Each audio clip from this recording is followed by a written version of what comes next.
So this was delivered to my house a few days ago. Rather than put it into the pile, I thought it was worth opening right away and taking a look and seeing what's inside.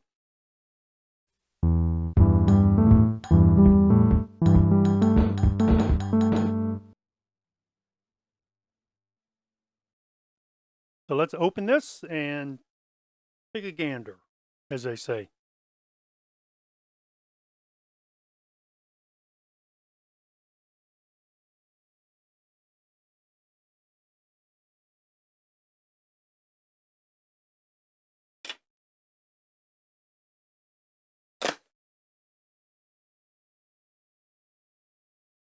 Oh, whatever.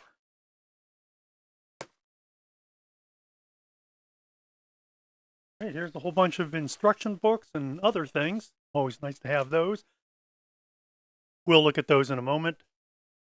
And a lot of bags used to pack, used as cushioning material. Seen that before. All right, let's get this out of here.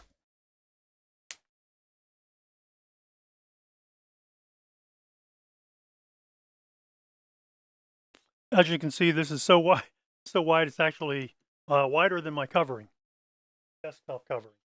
Well, now it's wrapped, and it's in it. It's both wrapped and it's in its case, ever ready case. By the way, these are called ever ready cases because that way your camera is ever ready. In the classic camera culture, these are known as never ready cases because they actually make it difficult for you to take a photo spontaneously.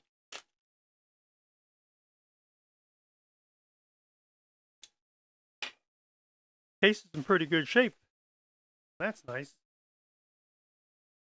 So let's zoom in a bit here. Let's talk about what we have here. We can tell this is from the Pentagon group.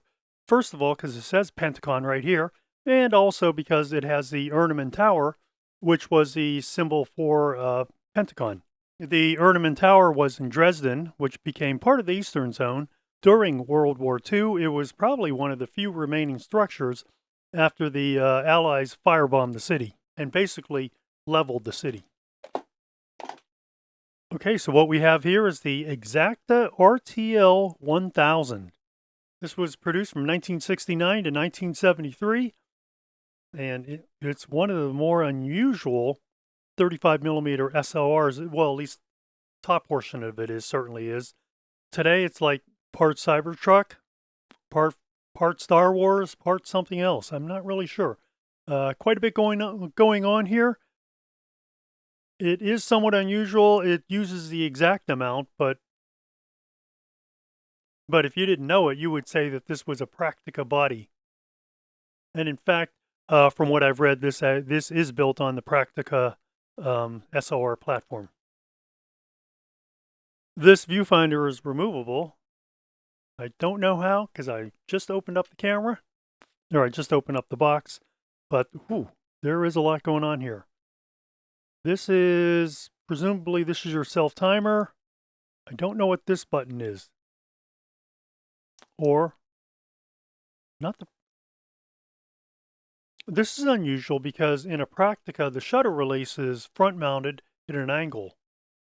As you know, with Exaktas, the Exaktas have a left-handed shutter release, so that's typical with this here. This comes with a Meyer lens. Let's see what this filter thread is. It's like 40.5. Yes, it is. 40.5 millimeters. So this has a very simple dummy plan. This is a Meyer optic lens, although this one says optic Gerlitz. It's a 2.850 millimeters, so this uses so-called zebra striping, and it's really just a series of silver chrome and black stripes, and they're both on the lens, and it follows through on the body too. For example, you can see it here, the aperture. You can see it here with the shutter speed scale and whatever selection dial this is. Luckily, this came with quite a few things which should help me understand this camera because I don't think it's going to be readily apparent. Let's see what's in here. I can see right away one says instructions, so I'm going to guess these are instructions. Oh, the instructions are for the metering head.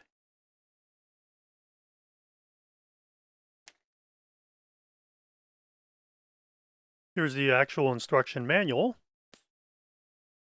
And the metering must be complicated enough where it needed, where it required its own brochure. I think this is a brochure. Interesting. So because it uses the exact amount, it can pretty much use, not pretty much, it should be able to use any lens that was made for that mount. So let's try a couple that we have on hand. Here's the release lever. As with all Exaktas, turn to the left and the lens releases. Here we have a very early tessar. In fact, this one actually doesn't have the integrated shutter release. And so you would just use the release right here on the body. This release has like a small, I don't want to call it a mushroom cap, but is like a small mushroom cap style, or is a small cap on top of the shutter release. The shutter release is fairly long. Typically in an Exakta, the release only protrudes maybe 1/4 inch to 3/8 of an inch, couple millimeters away from the body. Here we have the Carl Zeiss Jena Biotar. Looks pretty good with this camera. If you really want to stay with the zebra theme, let's see what we have. Okay. Well, this here is Aus Jena pan color. Once again, it fits pretty easily on this camera because it is the exact amount.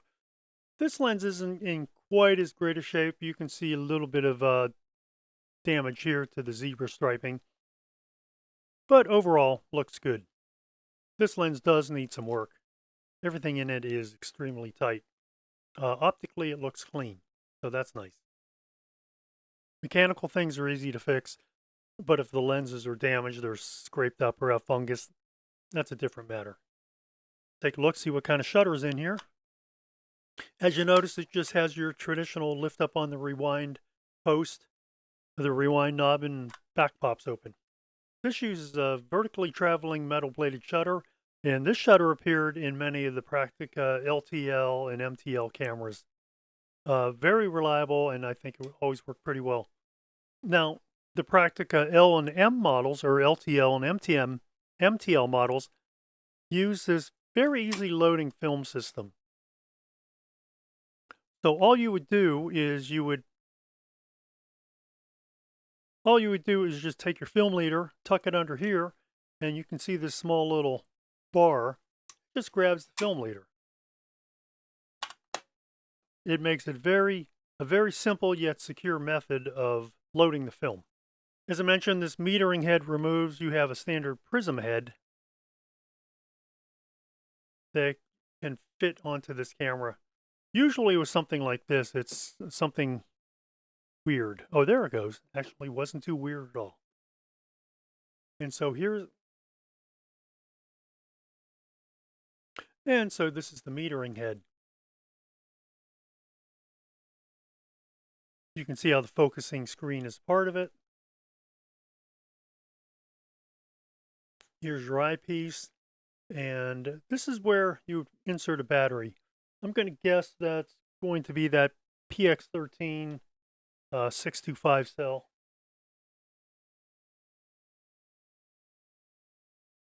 And let's see if there's anything. Hopefully there's nothing in here. No, nice clean battery chamber. And it is a 625 PX13 cell. So what do you do today? Typically, you can use a hearing aid battery with an O-ring. Sometimes the battery sits a bit too deep, And on occasion, what you could do is just get a piece of tinfoil, crease that over, and it will then help ensure that you make continuous contact with the positive side of the battery. So that's a very clean battery chamber. And that's important because when you have dirty battery chamber, all kinds of things go wrong. Often you can't restore those to working condition. As you can see, this is a fairly typical Praktica camera because it really is a Praktica camera with an Exakta lens mount bolted on the front. So your shutter speeds run from 1/1000th down to 1 second plus B.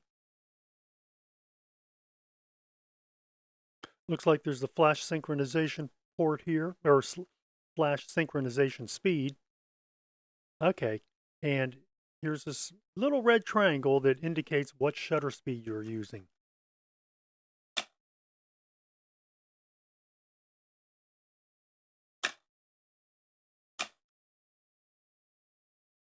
Yeah, we'll have to investigate that, find out what's going on.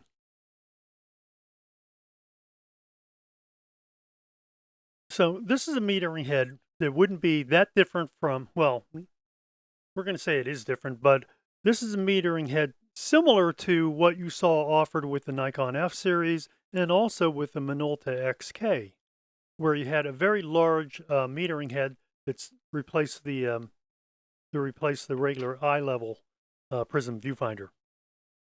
Unlike the other two cameras, unlike its Japanese counterparts, the Nikon and the Minolta, this one does not appear to provide any viewfinder or any exposure information in the viewfinder.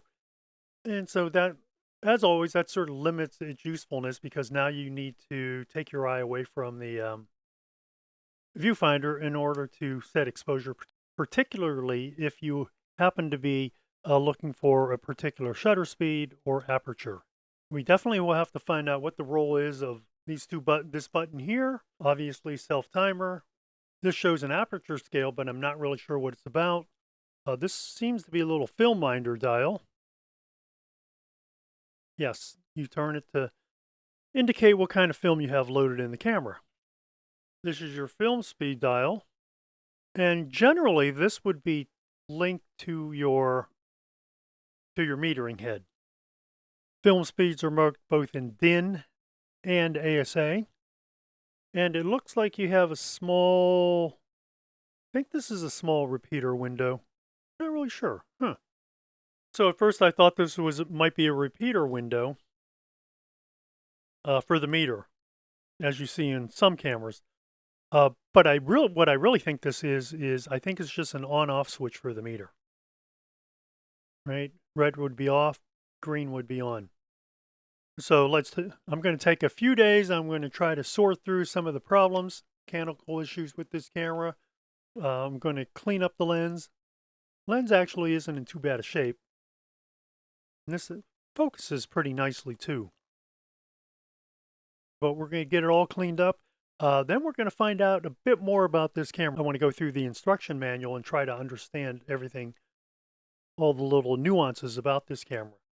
So that's my unboxing and a quick introduction to the Exakta RTL 1000. Camera made from 1969 to 1973. And a most unusual camera that came out of East Germany. That's a combination of Exakta and Praktica. Although probably about 99% Praktica and 1% Exakta, with the 1% being the lens mount. Well, let's say 2%. 1% being the lens mount, and the other 1% being the shutter release here on the left side. And that brings me to the end of this video. Thanks for spending a bit of time with me watching this video. And if you're interested, give me a like or subscribe. If you'd like to leave a comment, please feel free to do so, or send me an email, contact@camera-talk.net. Don't forget to click on that icon in the lower right corner of the screen for more content about cameras and photography. And I hope to see you on the next video.